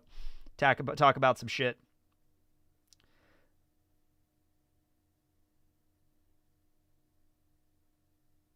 Do you think they could have pulled a Netero with Tomura? What do you think about it? Like, what, like Izuku kills Tomura and then there's a nuke in his chest and then Izuku dies? I mean, like, he was about to blow up Mount Fuji. That could have been their nuke. That could have just been, like, the end there. Yeah. But I can't really think of anything else. Oh, Shinso. Yeah, Shinso, we don't get any... There's so many characters that I feel like Horikoshi needs to take a break because he just finished his magnum opus or whatever. He needs to take a break, but I think eventually he should come back and do a couple of bonus OVA chapters, not OVA, original video animation chapters. Yeah, sure. But like do some extra stuff like Dr. Stone happened with that, where it's like, let's focus on some other characters and what they did, you know? Never should have given All Might that armor. Oh no, the armored All Might shit was the most badass. It was so cool. I'm okay with that 100%. Shout out for the psych ward. Okay, hi. Hope it's all going well there. Surprised All Might didn't die. I mean, at a certain point, I'm just not surprised anymore, yeah. Yeah, I'll go through the super chats here, too. Oh, yeah, plus the car. You had to have the car. He had a car. He had a badass car. I made a whole video about that car.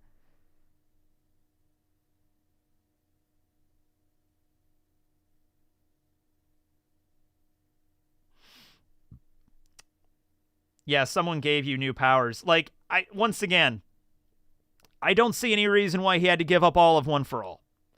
You could have easily written another story where he didn't have to do that. He could have, and you know what? If you wanted him to be a teacher, he could have still been a teacher, because all the teachers at UA are mostly heroes. So he could have been a hero and been a teacher if you wanted to do that. Have him lose like 6 of his quirks, have him keep float, have him be able to go into full cowling, have him be a teacher, and have him be a hero. All that stuff would have been easy to do.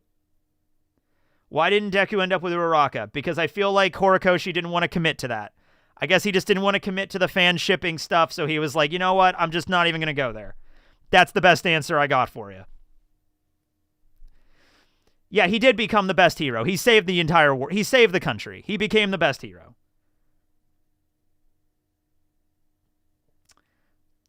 I think it's like, if you had a choice between saving a country and millions of people or being #1 on a popularity chart, I think saving the country kind of takes precedence over that. He's the best hero.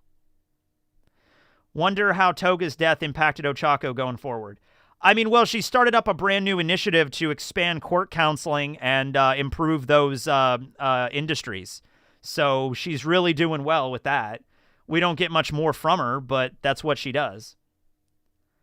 We did not see Deku's dad, unfortunately, no. So Izuku's basically Iron Man now. Yeah, it does bring up a lot of questions. Like, can you just make... now, I know Izuku's a special case because, you know, All Might has connections and Hatsume and everything like that. But, like, you got to imagine, like, if you could just make an Iron Man suit and it's, like, really comparable to having a quirk, then that's going to create a whole new set of, like, what a hero is.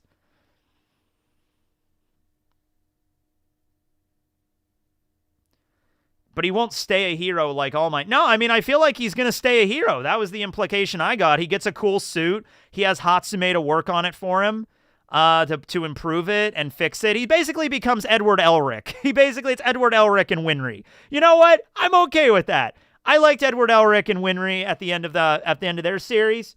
I'm going with that with Izuku and Hatsume. Why not? Let's go. Full throttle.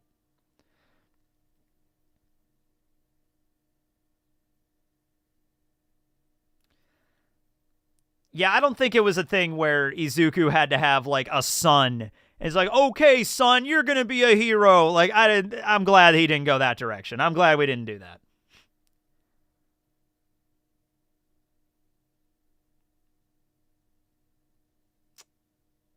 Momo finally got a proper shirt. Yeah. There she goes.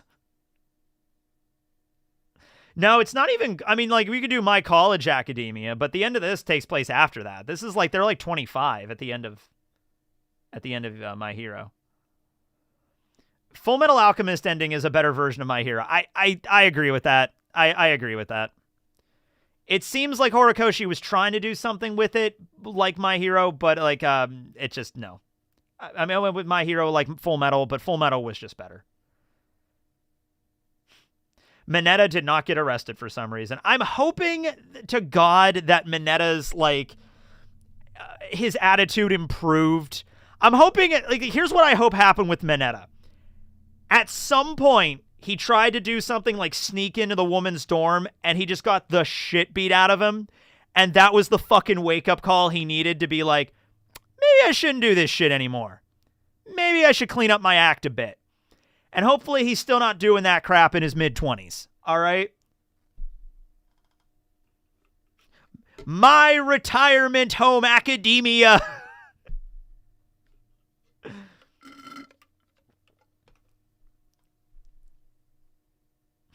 Mineta got a beard now. Did he have a beard? I saw him in the last panel. I didn't know if he had a beard. Yeah? No, wait. I can't tell if that's a beard or just the shading on his scarf. No, I don't think he has a beard. I think that's just the way his scarf is like shaded around his neck. Yeah. Maybe he has like a little bit of stubble. He has like a couple of stubbles. There you go. Shinso, yeah. Who looks the coolest at the end? Who looks the most badass at the end? I think Shinso might take that. Shinso might take that W. Okay, Kaminari is edgy as hell, but Kaminari looks badass. Jiro looks cool too. Ojiro, no. Ojiro looks a lot like Hound Dog. He looks like that one hero, Hound Dog. Koda's horns like grew like 3 feet, so that's kind of cool. Kirishima kind of looks the same. Ida has kind of the same outfit. Shoji looks basically the same. Mina's hair just grew longer. Shoto looks the same. Uraraka just has like a slightly different kind of hairstyle. Bakugo looks the same. Tsuyu looks the same. Sero looks the same. Sero looks literally the same. I don't know. It looks, yeah. Ida looks cool. Ida looks cool, but he looks like the same as he did, basically the same kind of armor. Some updates, but that's it. Yeah. And Izuku's cool in his new suit of armor. It's neat. Aoyama basically has the same outfit. Momo looks fine. Yeah, she has a different shirt that covers her cleavage, and she has a different hairstyle. Do you think that anti-Quirk people will rise up in My Hero? Maybe. That could be like maybe a couple years down the line, maybe like 10 years in the future, maybe we'll have that as the next big thing. Oh yeah. Okay, yeah. So My Hero and Full Metal, they did this very differently, okay, with the way that this was done. So the way that it worked in My Hero, the way that it worked in Full Metal is that Ed and Al messed up, and Al's body got stuck in the suit of armor, and Edward lost his arm and leg, and it's like, Edward doesn't really care too much about getting his arm and leg back, he wants that, but like, he cares more about getting his brother's body back.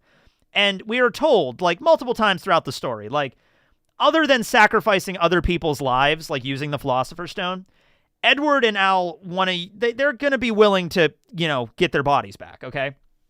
So at the end of Full Metal, when Edward he basically meets God, when he meets the truth, he's like, yeah, I'll give up my ability to use alchemy if I give my brother's body back. Like, that's like obvious. Like, we knew he would do that. And at the end of the day, Edward was like, I don't really need the ability to do alchemy. It's fine. And it was like built up a lot better too in Full Metal Alchemist for sure.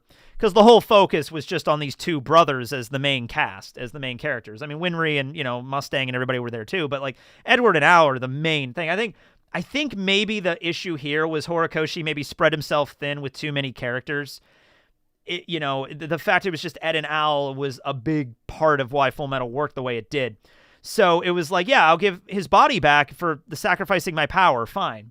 So you have something similar here, where Izuku was but with Edward, it was like an all or nothing kind of thing. It was like, you can't give up like half of your alchemy. It's you give me all of it. Here, I feel like there would have been a way to write in, like, you could just give up like most of your quirks, but not all of them, and then that'll be enough. That'll be enough for you. Also, there is a big theme of sacrifice in Full Metal Alchemist, the equivalent exchange things. Like, if you want something, you got to give something up. That is an overarching theme of that entire manga. So at the very end, when it's, hey, you can get your brother's body back, but hey, equivalent exchange, you got to give me something for no free rides, okay? That makes perfect sense.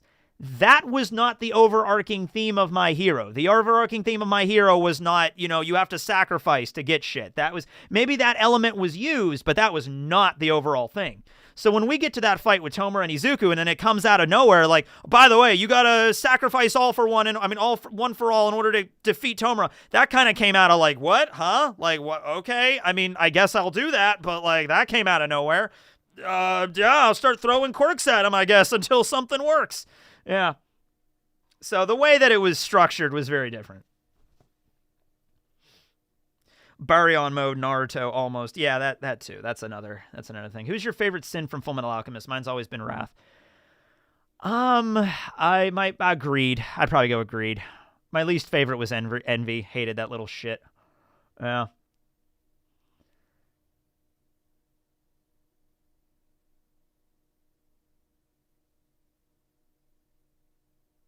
I'm not sure how I feel that Ed invented the concept of interest. It was already set up that he would be the last OFA user. You could, but you could be like, yeah, well, there's a difference between him being the last OFA user and him giving up the quirk. Like, you could have just had him keep it. Like, even if he was the last one, fine. You could have had that, like, representing, well, it's the end. We don't need one for all anymore because all for one is gone and we don't need this power anymore. But you could just had him keep it until he died, and then he died, and then the quirk died with him. There you go.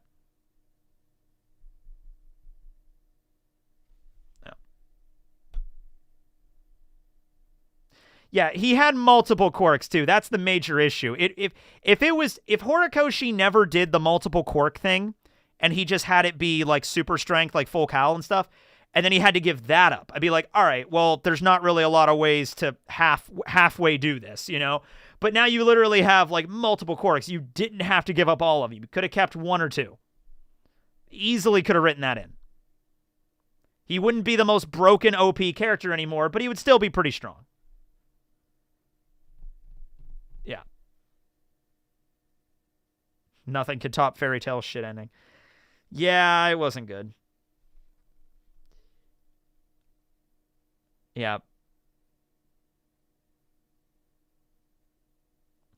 I take umbrage with just the idea of, like, Naruto losing that power in a spin-off manga. Like, we're going to do a spin-off manga to Naruto, and he's going to lose the Nine Tails in that spin-off manga. That's like, okay, fuck you, kind of. Like, no. We're not doing that.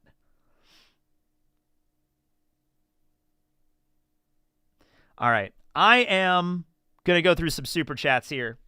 And then I think I'm going to call it. Yeah. All right, what do we got here?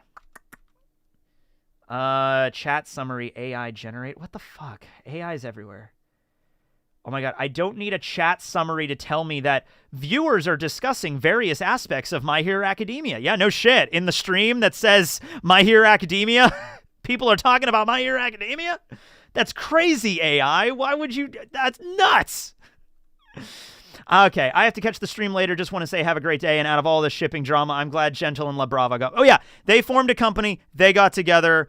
They're working together. So, you know, Gentle... I don't think Gentle belonged in prison the entire time. And he did his time in prison. I think he's fine. There you go. Yeah, good for Gentle. Gentle and La Brava got a happy ending. My Teching Academia, where the Teching variance teaches you all about the knowledge. Yeah, that's how that goes. Yeah, we have Geography Teching. We have History Teching. We have Vampire Teching. I bought a new cloak for Vampire Teching. My old one was like falling apart, so I have a new Vampire Teching cloak. I don't know when I'm going to use it, but I have it. You wanted Mineta to end up with Jiro. I don't think that was ever happening. Maybe if Mineta really cleaned up his act, I could see that. Okay, I could see it like in the sense of like 8 years go by and Mineta cleans up his fucking act and then he matures a bit. Maybe then. Granny stole us from another 10 years. Yeah, damn, Grandma. What if the grandma was evil? What if she takes that guy with the stitched up mouth and be like, it's okay, dearie, I'll take you home. And then turns out grandma is a secret villain and like, I'm gonna raise you to be, it's like Mother Caramel, I'm gonna raise you to be the next villain. You want some cookies? Shueisha should just give Oda a 100 chapter epilogue. I mean, you know, it'd probably need it. How's Barry's dad and how does he have more family? Oh, Barry's family's huge. Barry's family's huge. He's thousands, millions even, maybe even billions. I have been inspired by Fujimoto, Oda, and some other manga authors to make my own manga. Good luck to you, Kyurem. Good luck to you and your manga. Do you think the ending would have been more well-received if Izuku received the suit by either graduation or by the time? I feel like just, yeah, give it to him, like, right after, like give it to him, like, maybe a year after the fight, like, a year to develop it and give it to him. Don't, like, 8 years being a freaking salary man working at a teacher, like, on a teacher's salary. Like, come on, that's kind of mean. That's kind of mean for the guy that literally saved the entire country, all right? Like, yeah. Just give him the suit at graduation or whatever. That's fine. Did you ever read Vigilantes? I have. I really enjoyed it. I read all of Vigilantes. Thoughts on Dabi's family? Love Natsu at the end. Yeah, I think everything ended where Endeavor was in a wheelchair and he's going to just spend the rest of his life repenting to Toya. Dabi's probably going to die soon. Natsu's just kind of like, I'm done. I'm done with you guys. I'm meeting somebody. I'm getting married. I'm moving away, and I'm probably not going to see a lot of you anymore.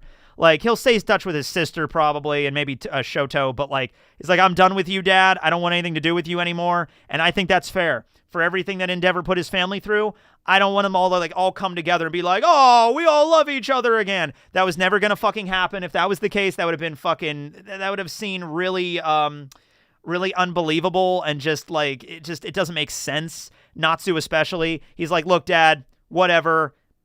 I don't hate you as much as I used to. But, yeah, we're not doing this anymore. I'm moving away and getting married. Starting my own family far the fuck away from you. I wonder if there will ever be a My Hero Academia, like expanded MHA universe. Maybe. Could very well be. It's a very popular manga. I don't think it's just going to end here. I mean, we're getting the movie. The movie's coming out. But, like, after that, I think we're going to get something else, too. You can read JJK. It's ending soon. I have read... So this year, I've read all of Kingdom, and I also just finished reading all of Dandadan, because Spooky got me into Dandadan. So now I feel like there's no other excuses. I need to read JJK now. I need to buckle my ass down and start reading JJK. All Might deserve the armor. That was badass. Why didn't Deku end up with Uraraka? Just because Horikoshi didn't go that way. I answered that one. Let's answer the ones at the bottom here. Really wish Kaminari had been the traitor. I mean, it just didn't go that way. I don't know if you still talk about My Hero Academia. Well, I am now. But I don't know at which point, but during the last arc, I was disappointed from the manga. I felt that everything that is trying to redeem too much the villains. That's the whole point. That is an overarching theme of the story. It's that villains don't become villains in a vacuum. They don't just get born and become evil. Although that is kind of how All for One ended up, which is, I'm not a fan of the way Horikoshi did that. The idea is there's reasons on how they became villains. And you can understand that context without what's the best way for me to put this? You can have sympathy for a villain without agreeing with what they did. All right? You could say, hey, I feel for Tomura's upbringing. He was abused. It was really fucked up. I feel for Toga's upbringing. She was also abused. It was really fucked up. She murdered people. Well, yeah, she murdered people, but she still had a moment in her life where she was innocent and was treated like dog shit. Like, that is a moment that should have context. You should pay attention to that. It shouldn't just be like, well, that doesn't matter because she became a villain. So that anything that happened before her in her life, not relevant. It's like, no, that's a big aspect of My Hero Academia. It's up to you. It's ultimately up to the viewer, up to the reader, to decide whether or not a villain has been redeemed or not. You know, if you think Tomura was redeemed, there you go. If you think he was a piece of shit, no, he should have died. Fuck him. It's like, well, there you go. He died. There you are. But it's up to you. It's up to the viewer and the reader to decide on that. Who's my favorite sin from Full Metal Alchemist? Yeah, that's agreed. You think it's implied that Deku and Uraraka got together? I don't think they did. I really don't. Like, there's so many ways that Horikoshi could have made that more obvious, and he didn't, so I'm going to say they didn't. Do you think that the anti-Quark people will rise up in My Hero? Maybe. And I think I answered these ones too. Yeah, I got these ones here. Yeah, so thank you all for the super chats. Yeah. Swearing teching is a vibe. Yeah, I do tend to do that a lot more on streams. Yep. Yeah, well, no, I mean, the idea is, like, All for One from, like, out of the womb was, like, evil. You know, like, he was, like, already trying to, like absorb others, like, right out of the womb and shit. So he really did seem like the Horikoshi idea really did seem to be like evil is like a genetic thing when it came to All for One. Yeah, it's not. I think some villains, Horikoshi was definitely going with the redemption thing. Like Gentle, I think. I don't think Horikoshi intends every villain to be like, oh, they're redeemed now. That wasn't the case. But understanding an explanation of their point of view is important. All right? It's not. I don't think it does anybody any service to just look at a human being and say that person did some fucked up things. They're a monster. They're not human. They're something else. Because when you monsterize somebody like that, you're almost like, well, yeah, they're no longer part of us. They're no longer humans. They did something weird. They're different than us. No, they're humans. They're still humans, just like everybody else. They did fucked up shit, kind of has the potential that all humanity kind of has that darkness in them. That's important to discuss. It isn't just like, well, they're a demon, so of course they're evil, but not like us. Yeah. So anyway, that's that. Yeah. It's important to have that context. You could still think they're an evil piece of shit. Go right ahead. But it's important to have the context. Yeah, I did not like Shigaraki being the final. That was so dumb. That was so dumb where they had that flashback at the end where Izuku was in Tomura's mind or whatever, and he was like, wait a minute, All for One was there from the very beginning. He was the one that gave Tomura that decay quirk. I'm like, fuck, that was so dumb. Shouldn't have done that. But the action about it I don't like, for example, is Midoriya accepting being called a murderer because he killed the villain and letting... That's up to Izuku's own interpretation of that. That Izuku feels... He took a human life. He's a murderer. You know, it's kind of like, all right, let me give you an example of this. Let's say somebody were to break into your home and you defended yourself and you killed them. You were hey, this guy broke into my house and tried to like murder my family. I fought back and I killed the guy, right? That would still kind of fuck you up, I feel. Maybe it wouldn't. Maybe you'd just be like, hey, no, I'm cool with that. Hey, that guy broke into my house. I killed him. That's what happened. But, like, I feel like a lot of people be like, I took a human life. That's going to fuck me up. You know what I mean? So I feel like from Izuku's perspective, he feels like, yeah, I'm a murderer. I took a life. That is a thing that I have to live with for the rest of my days. You know? So that's his own interpretation of that. I don't think that's an overall message for the entire story. I think that's just Izuku's character and the way that he looks at it. Yeah. Tricky situation. It would be different for everybody, depending on, who the kind of person you are and stuff like that. Maybe some people wouldn't let it hurt them too much. It'd be like, hey, it's just, I was defending my house. I had a family, I had a wife and kids. Guy broke into my house. I shot him with my shotgun. That's just how it goes. It's like, all right. Other people might go to therapy for years over this.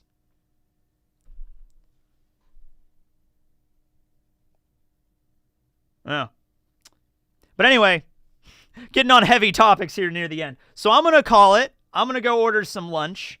Thank you guys for watching. I don't know, man. Like, One Piece is still on break until Thursday, so we could talk about some other stuff this week. I do want to make another One Piece video on the last chapter. There's one more topic that I want to discuss about that. I want to do a wrap-up kind of thing. Like, what did we learn from Egghead? Kind of like, what did we learn today?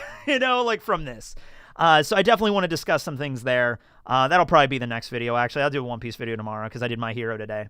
But we can make, maybe I should talk about the Kingdom. I think the Kingdom video needs to happen now while we're on break. The Kingdom video and maybe the Don to Don video too. I get spooky in here for the Don to Don video. Yeah, absolutely. Okay, well anyway, thanks for watching everybody. Really appreciate it. My hero ended. Overall, I have my issues with it, but I think it's a good ending to the story. I don't think it's a shit ending at all. I wish the epilogue would go on for a little longer, but the stuff we got was probably more than most shonen gets, so you know what? I'll take it. I would say the ending, I would say 6.5 out of 10, 7 out of 10 maybe. I'll say 7 out of 10. I think it deserves a 7 out of 10. I'll give it a 7.